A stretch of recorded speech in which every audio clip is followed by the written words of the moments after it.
Assalamualaikum warahmatullahi wabarakatuh. Berjumpa kembali dengan catatan Syafiq Hasim. Kasus-kasus yang menyebabkan guncangan hubungan antara mayoritas dan minoritas umat beragama nampaknya akan selalu ada dan muncul di negeri kita. Beberapa minggu lalu, kasus terjemahan Injil ke dalam bahasa Minang dipersoalkan. Lalu, kini isu berpindah lagi.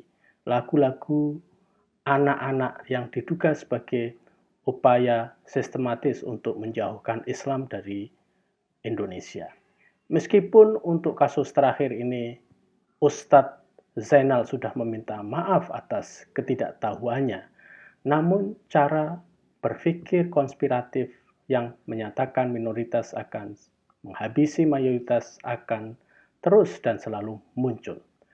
Logika perang agama akan terus dihembuskan, terutama dari sebagian kelompok mayoritas yang merasa tidak yakin akan kekuatan menjadi mayoritas.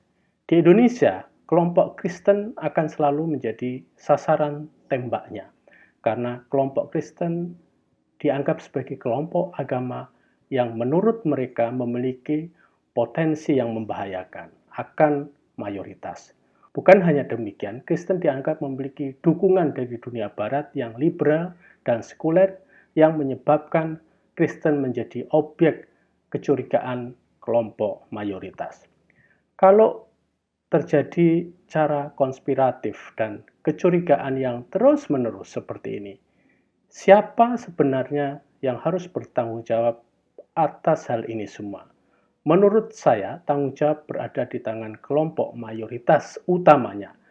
Namun, mayoritas yang saya maksud di sini adalah mayoritas yang sehat. Siapa mayoritas yang sehat ini?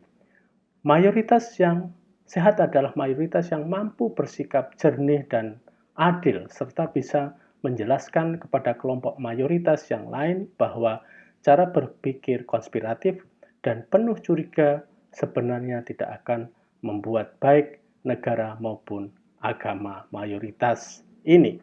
Justru cara berpikir yang demikian ini akan menyebabkan negara dan agama yang menjadi panutan kelompok mayoritas akan setback karena ketidakmampuan mereka dalam mendayagunakan diversitas dan pluralitas sebagai kekayaan.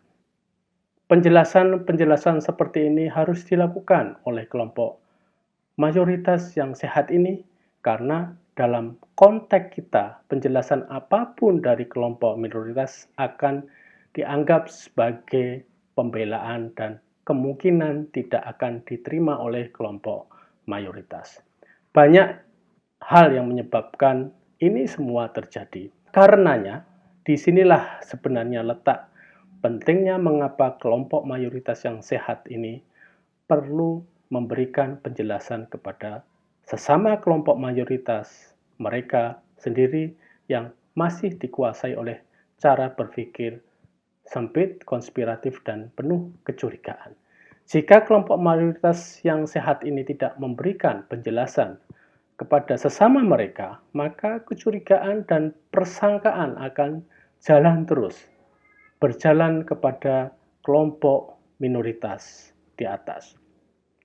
Alasan lain yang menyebabkan kelompok mayoritas yang sehat ini harus ikut bertanggung jawab untuk mengurangi prasangka buruk dan cara pandang konspiratif di atas adalah prasangka dan cara pandang konspiratif itu biasanya berasal dari kelompok mayoritas, bukan berasal dari kelompok minoritas.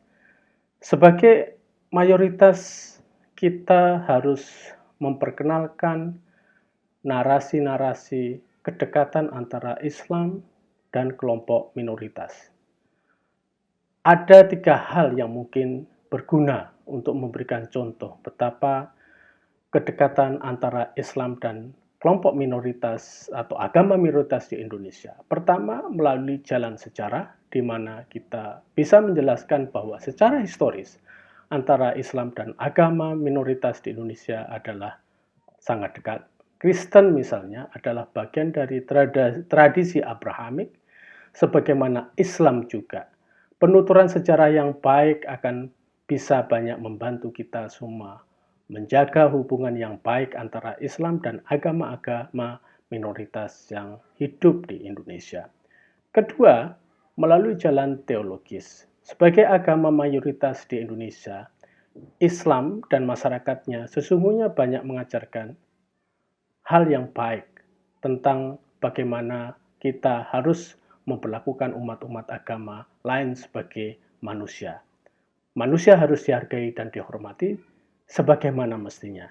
Demikian juga agama lain memiliki hal yang sama dengan apa yang diajarkan oleh Islam dan yang difikirkan oleh umat Islam, bahwa agama lain adalah agama yang harus dihormati. Dalam sebuah buku yang berjudul At-Turas Al-Masihi Al-Islami, karangan Laila Tukla, seorang profesor berkebangsaan Mesir dan beragama Kristen Koptik, di sana dikatakan jika banyak tradisi kekristenan yang memiliki kedekatan dan bahkan akar yang sama dengan Islam.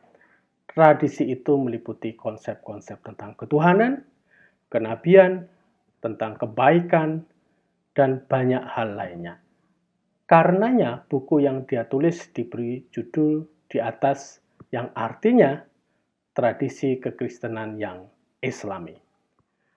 Ketiga, melalui jalan menghadapi masalah dan membagi pengalaman bersama. Sebagai kelompok mayoritas, kita umat Islam di Indonesia harus mengajak sesama mayoritas yang lainnya untuk bersama-sama dengan kelompok minoritas agama di sini dalam menghadapi masalah yang bisa dihadapi secara bersama-sama. Misalnya masalah kemiskinan, masalah pandemik, dan banyak hal lain lagi. Masalah-masalah yang demikian di atas sebenarnya bukan masalah kelompok mayoritas saja, namun juga masalah bagi kelompok minoritas. Dari sini lalu kita bisa membagi dan mencarikan jalan keluar bersama-sama atas masalah-masalah yang kita hadapi bersama pula. Lalu apa makna membagi pengalaman bersama? Membagi pengalaman bersama adalah berbagi cerita antar sesama kelompok mayoritas dan kelompok minoritas atas pengalaman-pengalaman yang mereka hadapi bersama sebagai umat beragama dan sebagai umat manusia.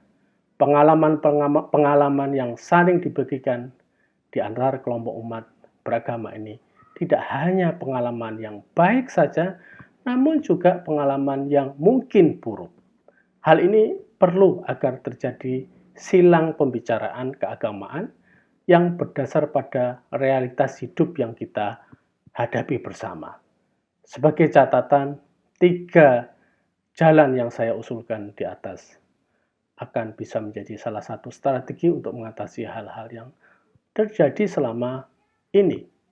Namun, saya berpendapat bahwa kuncinya tetap terletak pada kelompok mayoritas yang sehat untuk menjadi pelopor. Akhirnya saya ingin katakan, mari kita menjadi bagian kelompok mayoritas yang sehat, yang menjaga dan melindungi kelompok minoritas kita. Demikian, wassalamualaikum warahmatullahi wabarakatuh.